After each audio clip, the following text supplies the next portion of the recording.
तैयार करना पड़ेगा। तो जब 0 से तैयार करना पड़ेगा तो यहाँ पे इशू ये थे कि अगर आप ए को जेड तक ले जा रहे हैं तो ठीक है, अगर आपने 0 से ए भी नहीं लिखा है वहाँ पर तो इस चीज़ को बनाना थोड़ा मुश्किल होगा। तो ये बात थी। फिर अडानी ग्रुप ने वेस्ट कंटेनर टर्मिनल में 51% स्टेक ले लिए और चाइनीज़ मर्केंटाइज पोर्ट होल्डिंग जो है वो अनदर टर्मिनल पे इतनी है। तो मतलब वेस्ट और ईस्ट में दोनों अलग है, इधर चाइना बैठा है, इधर कौन बैठा है, इंडिया बैठा है। तो चाइना इंडिया दोनों इस टर्मिनल में बैठे हुए हैं। तो कहीं ना कहीं कमर्शियली आपको बता दें विश्व का सबसे ज़्यादा बिजी अगर पोर्ट कोई है तो वो कोलंबो पोर्ट। तो कोलंबो पोर्ट बहुत ज़्यादा इंपॉर्टेंस रखता है विश्व के लिए, तो इसमें जो पहुँचेगा उसको फ़ायदा मिलेगा। Sri Lanka version of relocation finally government ने सरेंडर किया यूनियन के सामने और इन्होंने सारे सैंक्शंस हटाए और प्राइवेटाइजेशन के अगेंस्ट चले, क्योंकि जो वहाँ की जनसंख्या थी उसने कहा कि भैया प्राइवेटाइजेशन के चक्कर में देश ख़राब कर देंगे। तो इन्होंने कहा चाइना वहाँ पर बहुत बड़ी प्रॉब्लम है, चाइना के साथ कम्युनिकेशन इनके बहुत आराम से हो जाते हैं, चाइना के साथ इनके इश्यूज़ हैं। बट चाइना ने क्या किया है, ट्रेड यूनियन सिविल सोसाइटी के अगेंस्ट प्रोजेक्ट बनाने स्टार्ट कर दिया है। तो यहाँ पर क्या हो रहा है कि भाई टाइज तो बन रहे हैं, बट जो श्रीलंकन जनता है वो कह रही है हमारे पुराने दिन हमें वापस दे दो, हमको ऐसे दिन नहीं चाहिए जो आप दिखा रहे हो। इसके बाद ईस्ट कंटेनर प्रोजेक्ट बहुत इंपॉर्टेंट था। एक्सटर्नल अफेयर मिनिस्टर इसीलिए कोलंबो गए थे, क्योंकि अगर हमें ईस्ट कंटेनर प्रोजेक्ट मिल जाता, टर्मिनल मिल जाता, तो ये सबसे ज़्यादा बिजीएस्ट था। तो यहाँ से हम ट्रेड एंड कॉमर्स को रेगुलेट कर सकते थे। अब यहाँ पे कौन जुड़ गया, चिंगू Chinese. Critics of the Sri Lankan government anticipated many national and international impacts surrounding the latest decision on the ETIC। अब यहाँ पर क्या है कि गवर्नमेंट ने कहा नहीं था, पर ये इंटरनेशनल और नेशनल बहुत सारे इम्पैक्ट इस पे पड़ने लगे। International offended India can make life through the Sri Lanka isolating tiny island. तो अब लोगों को ये लगा कि भाई इंटरनेशनली अगर आप इंडिया को ऑफेंड करते हो तो दिक्कत है, इंडिया का साथ दोगे तो आपको फ़ायदा होगा। Economic isolation will not help Sri Lanka at the time and the country is taking step to revive economy. अब ये कह रहे हैं कि अगर आप इकोनॉमिक आइसोलेशन चाहते हैं, श्रीलंका को छोड़ के किसी को नहीं जोड़ना चाहते, तो आप कभी भी अपने आप को आगे नहीं बढ़ा पाएंगे, आप यहीं पे फंस जाएंगे। क्लियर है यहाँ तक? अब यहाँ पर सबसे बड़ी लड़ाई जो है आप सबको पता है वो नाव की चलती है और मछलियों की चलती है। ठीक है, श्रीलंकन फिशरमैन इश्यूज बहुत बड़ी चीज़ है। कई सेंचुरीज से ये लड़ाई चल रही है पाल्क बे और गल्फ ऑफ मन्नार पे। 74 से 76 तक यहाँ पर सिग्नल से दोनों कंट्रीज़ जो मैरीटाइम बाउंड्रीज थी, इंटरनेशनल मैरीटाइम बाउंड्री लाइन के ऊपर बनी थी, है ना। कई सारी ट्रीटीज़ हुई जो इसके लिए फेल भी हुई हैं। स्मॉल, है ना, आइलेट्स, एक आइलैंड है जिसका नाम है कच्छू द्वीप, इसके लिए बहुत ज़्यादा लड़ाई चलती रहती है इंडिया और श्रीलंका के तमिल्स के बीच में, और ये एक बहुत बड़ी प्रॉब्लम है। ठीक है, तो इंटरनेशनल मैरीटाइम बाउंड्री लाइन के चक्कर में ये जो है ये श्रीलंकन की साइड से आता है। अगर इंटरनेशनल बॉर्डर को देखें उसके अकॉर्डिंग ये जो हम्बनटोटा पोर्ट के पास जो कच्छतीवी आइलैंड है, जो कच्छतीवी आइलैंड पाक स्टेट में है, वो जो है इस कंडीशन पे पाया जाता है कि वो इंडिया के फेवर में नहीं श्रीलंका के फेवर में जाता है। फिशरमैन जो हैं, ठीक है, अपनी लाइफ को रिस्क में डालते हैं, इंटरनेशनल मरीन बॉर्डर लाइन को खोज करते हैं, क्योंकि उनको लाइवलीहुड चलानी है। वो मछली नहीं पकड़ेंगे तो नहीं होगा, थोड़ा और अंदर के चक्कर में बाउंड्री को पार कर जाते हैं। और जो क्रॉस करता है, ठीक है, उनका अरेस्ट कर लिया जाता है, उनकी नाव को और उनके जाल को हटा दिया जाता है। पाल्क बे एक शैलो वाटर है जहाँ पर बहुत सारा मूवमेंट हो सकता है। पाल्क बे एक नैरो स्ट्रिप है जहाँ से नॉर्दर्न प्रोविंस में हम जा सकते हैं। 137 किलोमीटर लंबी है, 64 से 164 किलोमीटर है, कभी 137 किलोमीटर है। तो यहाँ पर जो बाउंड्री बनाना बड़ा मुश्किल हो जाता है। Boundary is with the 5 Indian districts, 3 Sri Lankan district. अब ये जो बाउंड्री है ये भारत के 5 डिस्ट्रिक्ट में और श्रीलंका के 3 डिस्ट्रिक्ट को जोड़ते हैं। अब यहाँ पर क्या है, अब बेनिफिट्स क्या है भाई, फिशरमैन जो हैं एथेंसिटी, लैंग्वेज और रिलीजन में एक दूसरे के साथ कई सालों से जुड़े हुए हैं। फ्रिक्वेंट माइग्रेशन होता है पाल्क बे के थ्रू, ठीक है, और यहाँ से इंटर मैरिजेस बहुत कॉमन है। मतलब जो श्रीलंकन तमिल्स और इंडियन तमिल्स उनमें शादियाँ भी होती हैं। हम लोग यहाँ से वहाँ और वहाँ से यहाँ जाते भी रहते हैं। लास्ट डिकेड में इंटरनल और बायलैटरल रिलेशन बहुत ज़्यादा सफ़र किए हैं, क्योंकि सिक्योरिटी नहीं है फिशिंग की। ओवर फिशिंग के चक्कर में हम लोगों के संबंध बिगड़ते जा रहे हैं। ये एक बहुत बड़ा इशू यहाँ पर दिखता है। अगर आप बात करेंगे, कच्छतीवी आइलैंड जो है एक बहुत बड़ा डिस्प्यूट क्रिएट करता है। ये आपका कच्छतीवी आइलैंड है। इस एरिया को देखा जाए तो ये आइलैंड जो है बहुत बड़ा इशू है, आज भी है। इंडिया और श्रीलंका के बीच में इससे बड़ा कोई इशू हो नहीं सकता। क्या इश्यूज़ है, वेरियस डायमेंशन फिशरमैन इश्यूज़ के जो हैं इन लोगों के बीच में है। पहला, मैरीटाइम बाउंड्री एग्रीमेंट जब 1974 से 66 बना था तो पाकवे और गल्फ और मन्नार में जो इंटरनेशनल बाउंड्रीज थी उसके अकॉर्डिंग बनाया गया था। इसमें दोनों गवर्नमेंट ने नेबर्स रिलेशंस के लिए बनाने के लिए कई सारी बातें की थी और इन्होंने ये कहा था कि ground because common people concern namely fisherman's were not consulted. अब इसमें इन्होंने क्या किया, मछलियों के जो मछुआरे उनसे कंसल्ट नहीं किया था, हमने एग्रीमेंट बना दिया था। नेशनल सॉवरेंटी जो थी इस एग्रीमेंट में हमने बिल्कुल नहीं ध्यान दी। क्लोज रिलेशनशिप थे दोनों प्राइम मिनिस्टर्स के, इंदिरा गांधी और श्री माओ के, तो इस चक्कर में इनको इन्होंने सीधे के सीधे कच्छोतीवी आइलैंड दे दिया था।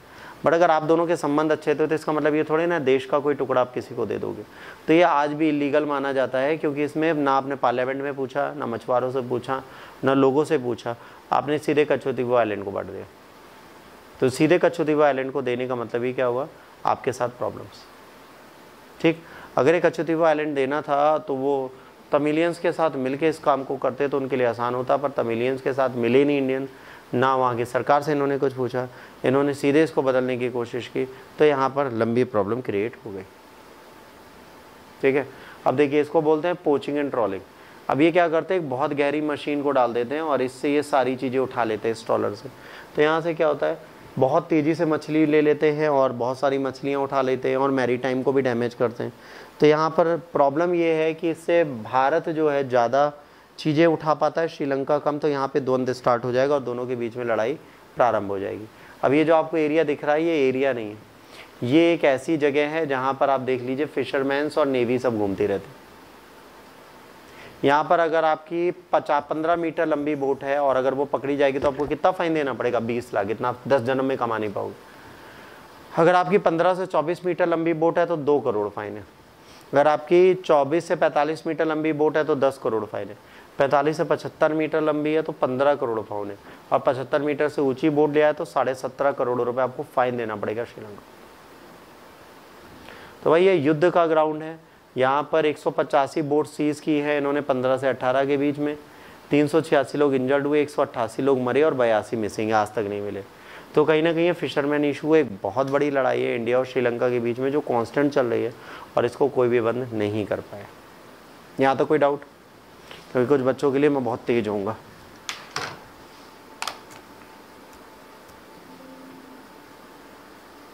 किसी को कोई डाउट तो पूछ लो बेटा फटाफट।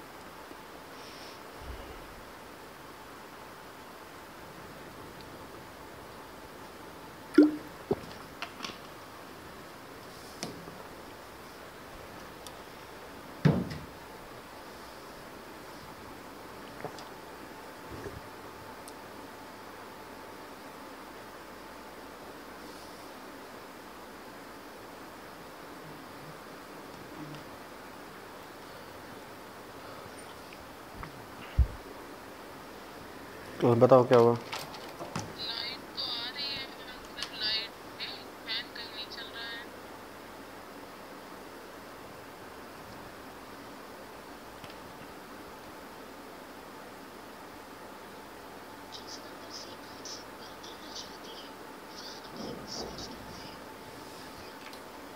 बेटा 1 मिनट रुक जाइए।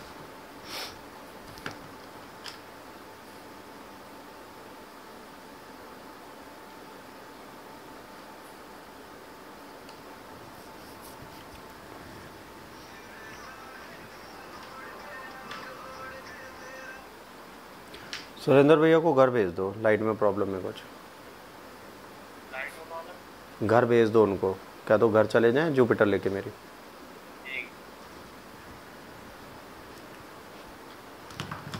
अब ये फिशरमैन कंसर्न क्या है, ठीक है। अब यहाँ पर देखिए फिशरमैन कंसर्न में पहली चीज़ तो आपको हमने बता दी, ये श्रीलंकन नेवी है, मान लीजिए घूम रही है, तो यहाँ पर प्रॉब्लम है। अब फिशरीज जो है भाई श्रीलंका और इंडिया दोनों पकड़ते हैं, दोनों की लिवलीहुड यही है, काउंटर पार्ट इनका यही है। अब ये क्या करते हैं, कभी भी ये कोशिश नहीं करते कि डेलीबेटरी इसको पार करे, ठीक है। ऐसा नहीं है कि यहाँ पर कोई भी चीज़ होगी, बट यहाँ पर बात ये आती है कि अगर इंडियन तमिल जो है श्रीलंकन बॉर्डर पार करता है तो वहाँ के प्रेसिडेंट ने कहा है देखते गोली मार दो। तो some of the incident are there that they are shot dead, उन्हें 1 सेकंड में वहाँ से गोली मार दी गई है। पाक भी अगर ये क्रॉस कर रहे हैं तो इनको गोली मार दी जा रही है, प्रीचिंग है, बहुत सारी प्रॉब्लम्स हो रही हैं। इवन एक बार श्रीलंकन प्रेसिडेंट ने बोला था कि अगर एक साइड श्रीलंकन तमिल खड़ा और एक साइड इंडियन तमिल, तो मुझे खून खोलता है इंडियन तमिल को देखकर, क्योंकि ये मेरे तमिल भाइयों की रोजगार को खाता है। ये क्या था, पॉलिटिकल स्टंट था। बट इससे क्या हुआ, शूटर साइड के ऑर्डर्स पास हुए और धीरे धीरे आज श्रीलंका और इंडिया में बहुत सारी प्रॉब्लम्स चलती हैं। अब यहाँ पर प्रॉब्लम ये है कि आइलैंड्स में जब कच्छतीवी में श्रीलंका और इंडियन दोनों फिशरमैन बैठते हैं तो आज रोटी रोटी के लिए वो लोग एक दूसरे से लड़ रहे हैं, आज वो भाई भाई वाला रिश्ता नहीं चला रहे। तो कहीं ना कहीं फिशरमैन इशूज़ एक बहुत बड़ा रीज़न बनेंगे जो आने वाले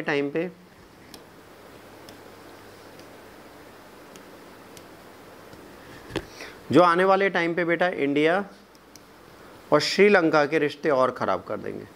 तो ये फिशरमैन के इश्यूज़ जो हैं कहीं ना कहीं बहुत बड़ा कंसर्न और बहुत बड़ी प्रॉब्लम है। इस चीज़ को हमें ध्यान ज़रूर देना पड़ेगा। अगर इस पर हम ध्यान नहीं देंगे तो हमारे लिए प्रॉब्लम हमेशा के लिए बढ़ती चली जाएगी। अब फिशरमैन के लिए क्या करना चाहिए, हमें कोशिश करनी चाहिए कि सब अपनी अपनी बाउंड्रीज़ में रहें, ठीक है, और अपने लिए प्रॉपर काम करें। अब यहाँ पर बात आती है श्रीलंका के ट्रेडिशनल फिशिंग राइट्स जो हैं और इंडिया के फिशिंग राइट्स, इसके कॉन्सिक्वेंसेस बहुत है। इस चक्कर में एक दूसरे को पकड़ना, एक दूसरे को सीज करना, ये सारी चीज़ें चलती रहती हैं। तो अब यहाँ पर जो था, जयललिता ने कहा था पीपल ऑफ तमिलनाडु कि अपने आइलैंड को दोबारा रिट्रीव कर लीजिए। जयललिता में जब बैठी थी तो उन्होंने कहा भाई कच्छतीवी आपने हमसे पूछ के तो दिया नहीं था, हमसे पूछे बिना आपने उन्हें दिया क्यों, और अगर दिया था तो उन्होंने कहा एक काम करो वापस अपना आइलैंड छीन लो। बट भाई किसी चीज़ को अगर हम लीगली दे चुके हैं तो हम उसको छीन तो नहीं सकते। हाँ, छोटा सा आइलैंड है, अब जैसे नेस्ट आपका गीला है, जाल गीला है, तो उसे सुखाने के लिए आप रुक सकते हो, इमरजेंसी में आप रुक सकते हो। बट आपको वो आइलैंड ही आप ले लो तो अब वो पॉसिबल नहीं है। हाँ, अब कंसर्न ये है कि ये आइलैंड किसी दिन चाइना को ना दे दे। अगर ये आइलैंड चाइना को मिल गया तो इंडिया के लिए बहुत सीरियस कंसर्न हो जाएगा, क्योंकि हमने गिफ्ट दिया है ना। हमने जैसे कोको आइलैंड गिफ्ट दिया था, यहाँ पे कोको आइलैंड था तो वो हमने उठा के दे दिया चाइना को। किसने? म्यांमार ने। तो यहाँ प्रॉब्लम है कि चाइना गिफ्ट वाली चीज़ें वापस गिफ्ट में मांग लेता। तो ये एक प्रॉब्लमेटिक सिचुएशन है। अगर ये सिचुएशन बनती है तो कहीं ना कहीं इंडिया को प्रॉब्लम होगी और इसी प्रॉब्लम से इनको सेफगार्ड में रहना है। तो ये कच्छतीवी आइलैंड वाला डिस्प्यूट है, ये जितनी जल्दी पॉसिबल होती जल्दी सुलझा ले। अगर इसको बेटा ये पॉसिबिलिटीज़ के साथ इम्प्रूव नहीं कर पाएंगे तो बहुत सारी चीज़ें बिगड़ेंगी। तो इनको डे 1 से ये कोशिश करनी है कि इस सिचुएशन को ये इम्प्रूव कर पाएँ, और अगर ये इसे इम्प्रूव कर पाते हैं तो चीज़ें और बेहतर हो जाएंगी।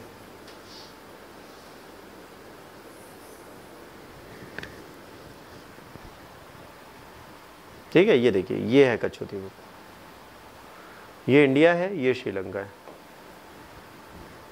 तो अगर इस जगह ये लोग आ जाते हैं, चाइना गलती से पहुंच गया, तो फिर इंडिया के लिए तो कुछ भी नहीं बचेगा।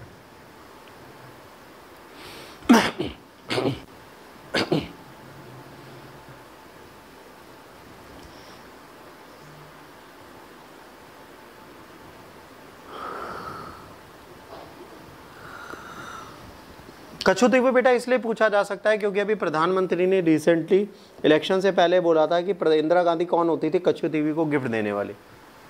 आप भारत की अखंडता के खिलाफ कैसे खड़े हुए, अपने देश का एक टुकड़ा ही कैसे गिफ्ट दे दी। तो एक बहुत बड़ा अभी हाइप बना था इसी महीने। तो ये याद रखिएगा, ये कच्छतीवी आइलैंड कहीं ना कहीं आपके लिए बहुत इंपॉर्टेंस रखता है और ये आपसे पूछा जा सकता है, तो इसको दिमाग में रखने की आवश्यकता आपको है।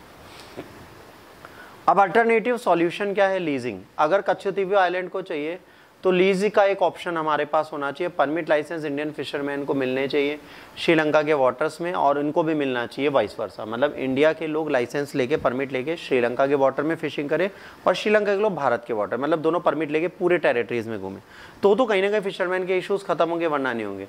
The second course of action would be persuading Colombo to permit licence Indian fisherman to fish in Sri Lankan waters for 5 nautical miles from the international marine border line.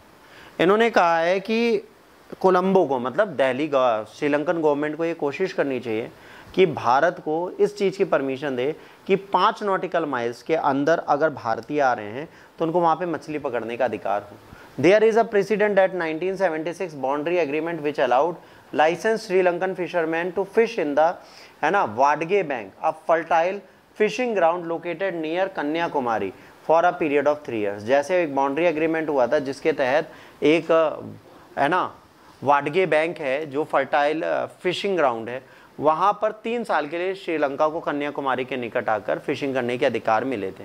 Reconsidering all agreement, अगर हम चाहते हैं तो हम दोबारा ऐसे एग्रीमेंट बना सकते हैं।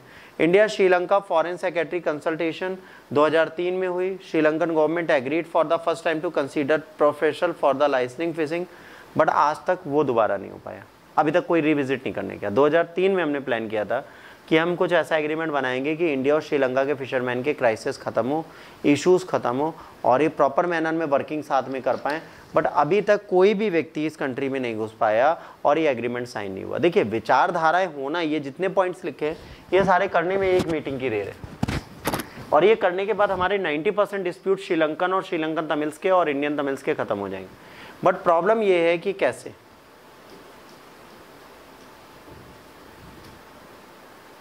किस तरीके से खत्म करें, ये एक इशू हमारे सामने रहता है। Looping in fisherman themselves, though the idea of meeting among fishermen was conceptualized way back in 2003 is not persuaded seriously। हमने कोशिश की इसको खत्म करने के लिए पर अभी तक नहीं कर पाए।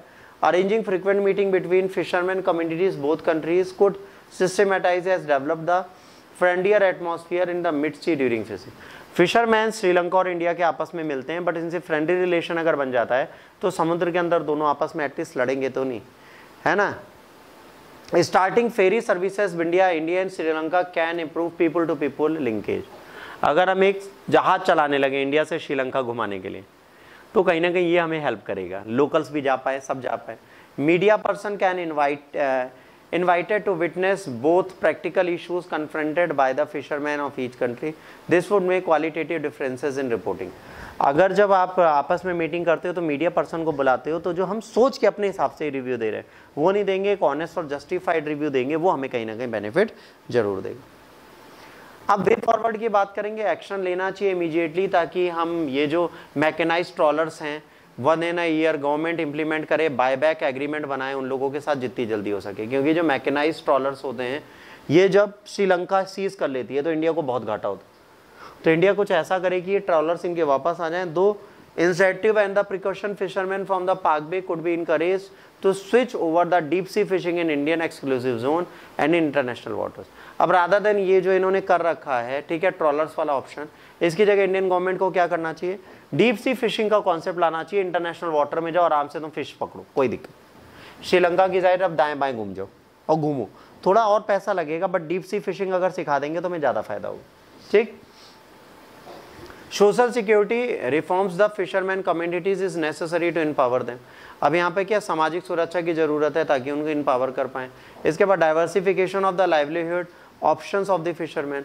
अब यहाँ पर क्या है, विविधता है किसमें, लाइवलीहुड फिशरमैन की किस तरह चलिए। Improving the fishing industries by itself, like there is a huge untapped potential of for processed food which will not only boost infrastructure in this sector but also reduce waste. अब यहाँ पर क्या है, untapped potential है किसका, processed food का।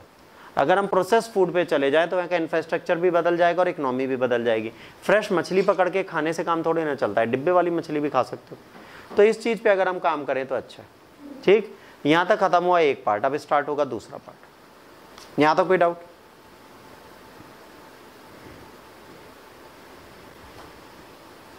यहाँ तक बच्चों कोई डाउट। लीज का मतलब ये है कि जैसे हम्बनटोटा पोर्ट है,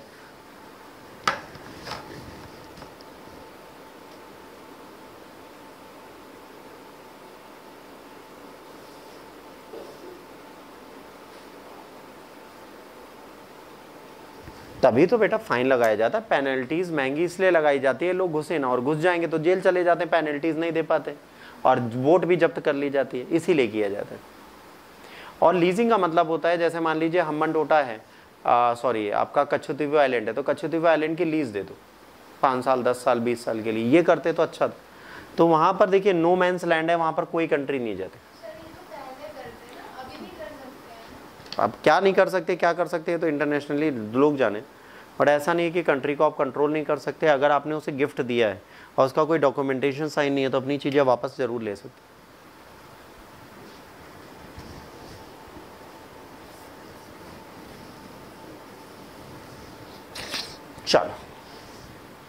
हम्बनटोटा पोर्ट की अगर बात करेंगे तो ये बहुत इंपॉर्टेंट है, ठीक है।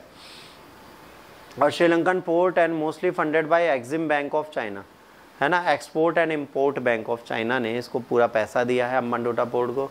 इसका इनॉग्रेशन हुआ था 18 नवंबर 2010 को। कब हुआ था? 18 नवंबर 2010 को इसका इनॉग्रेशन हुआ था। प्रेसिडेंट महिंद्रा राजपक्षे थे। First vehicle to drop anchor in the port was ship, है ना, jet liner which sailed from the naval base in Galle. ये एग्जाम में अगर पूछा जाए याद रखना, तो पहला शिप यहाँ पर नेवी शिप आया था, उसका नाम था जेट लाइनर, ठीक है। हम्बनटोटा पोर्ट में पहला ये आया था। Launch of the second phase of development of the port commenced on the same day, है ना। There is also move create this port free port due to the commercial activities. इस पोर्ट को free port बनाया गया था commercial activities के लिए, मतलब अगर आप यहाँ पर डॉक करते हो तो आपको कोई एडिशनल चार्ज नहीं देना पड़ेगा। First phase of the port under जो है वो 600 मिलियन जनरल, है ना, प्रपोजल बर्थ बनाएगा, 3 and 10 मिलियन बंकिंग बर्थ बनाएगा और 120 मीटर स्मॉल क्राफ्ट बर्थ बनाएगा, है ना। ये बर्थ मतलब प्लेसेस होते हैं जहाँ पर बंकिंग फैसिलिटीज़ और टैंक फार्म बनाए जाएंगे, है ना, जहाँ पर 8 tank of the marine fuel, 3 tanks containing the aviation fuel and the 3 liquid petroleum gas के टैंक्स भी रखे जाएंगे। देखिए, जब आप किसी भी पर्टिकुलर पोर्ट पे जाते हैं तो पोर्ट पे आपको बंचेस मिलते हैं कि ये प्लेस है जहाँ पर इतने कंटेनर है, यहाँ इतने कंटेनर हैं, और कंटेनर के बीच में ट्रकिंग होती है, क्रेनिंग होती है, तो उनके लिए फ्यूल और सब कुछ चाहिए होता है, और कभी कभार एविएशन की भी जरूरत होती है क्योंकि आसपास एयरपोर्ट भी होते हैं। अब the mouth of natural harbour Hambantota has 22 metre depth, यहाँ पर 22 मीटर गहराई है ना। When complete the port will have 1.5 long, है ना, break water with in the minimum basin depth of 17 metre. अब ये क्या होता है ब्रेक वाटर? जैसे मान लीजिए पोर्ट बनाए बच्चों, ठीक, ये समुद्र है, यहाँ से पानी आ रहा है, इसको ब्रेक कर दिया तो यहाँ पर पानी कम हो जाएगा। समुद्र में जहाज खड़ा है, यहाँ पे ब्रेक करके इससे सामान उतारा, फिर पानी बढ़ा, फिर वापस आ गए, तो मिनिमम डेप्थ तब भी 17 मीटर रहेगी और वैसे 22 मीटर। अच्छा, मुंबई पोर्ट पे कोई भी चीज़ इसलिए डॉक नहीं होती क्योंकि यहाँ की जो गहराई वो 2-4 मीटर से ऊपर है ही नहीं, तो यहाँ पर बहुत ज़्यादा इश्यूज हमेशा क्रिएट होते रहते हैं। Why was the Hambantota port constructed? अब सबसे इंपॉर्टेंट चीज़ है, इसको बनाया क्यों गया। Sri Lanka is situated between the lucrative shipping routes of the Malacca Strait and the Suez Canal linking Asia and Europe. In this process, an estimated 36,000 ships use the route annually, but Sri Lanka has only one major port that can handle high volume of the ship, the port of Colombo. 36,000 के आसपास ship जा रहे थे उस समय, और उसको tackle करने के लिए सिर्फ एक port. Even the port of Colombo is only geared towards handling containers. इस facility is unable to provide any auxiliary service. इसीलिए कोलंबो पोर्ट को भी हमने बढ़ाया क्योंकि शुरुआत में सिर्फ एक कंटेनर होल्ड कर पाता था और कुछ नहीं। Therefore new port was proposed near the city of Hambantota which possessed a natural harbor and was close to international shipping route. अब कोलंबो के कंपैरिजन में अगर आप ध्यान देंगे तो जो हम्बनटोटा पोर्ट है वो इंटरनेशनल रूट के पास है। देखिए, जब भी कोई कंट्री से निकलता है तो वो ऐसे आता है, केप ऑफ गुड होप से होते हुए जाता है, तो अगर वो इस जगह रुकेगा तो उसको जाने में आसानी होगी, बट वो क्या करता है, पहले यहाँ रुकता है, उसके बाद फिर सेल करके वापस जाता है। तो ये पोर्ट कहीं ना कहीं उनके रूट के बीच में आ रहा था, तो इनके लिए ईजी था कि अगर यहाँ सेल करेंगे तो हमें थोड़ी आसानी होगी। तो इन लोगों ने ये कोशिश की कि भाई यहाँ पर सेल करना हमारे लिए थोड़ा ईजी है, तो इन्होंने यही कहा कि भाई इंटरनेशनल पोर्ट की सेलिंग के लिए हमारे पास सबसे अच्छा ऑप्शन यही माना गया। ठीक, अब new port would help resolve the Colombo port logistic problem, it will provide fast access to shipping lanes. अब वहाँ पे बहुत बड़ी भीड़ लग जाती है, अगर आपका पोर्ट छोटा है और बहुत सारी नावें आ रही हैं और जहाज आ रहे हैं तो उन्हें रुकना पड़ता था, तो हम्बनटोटा पोर्ट उस प्रॉब्लम को ख़त्म कर सकता था। बट मज़ेदार बात है, जब से चाइना ने लिया हम्बनटोटा पोर्ट कमर्शियली नहीं खोला हमने, आज भी कोलंबो पोर्ट ही सारे काम कर, ठीक है। But the construction of the port as stated by the maritime expert is a conflict interest between the two Asian super power India and China. जब हम्बनटोटा पोर्ट बना तो दो सुपर पावर आपस में लड़ गए, इंडिया और China. It is believed by the geopolitical commentators that while China seek to gain supremacy in the Indian Ocean, India seek to maintain natural defense parameter in the same region. China क्या कोशिश कर रही है कि यहाँ पर supremacy बढ़ा ले अपनी, और ये क्या इंडिया क्या कोशिश कर रही है, इंडिया कोशिश कर रही है जो डिफेंस के पैरामीटर है उनको रेगुलेट और कंट्रोल करे। तो यहाँ पर बात क्या आती है कि इसका रेगुलेशन आप किस प्रकार से करेंगे और कैसे करेंगे, ये सारी चीज़ें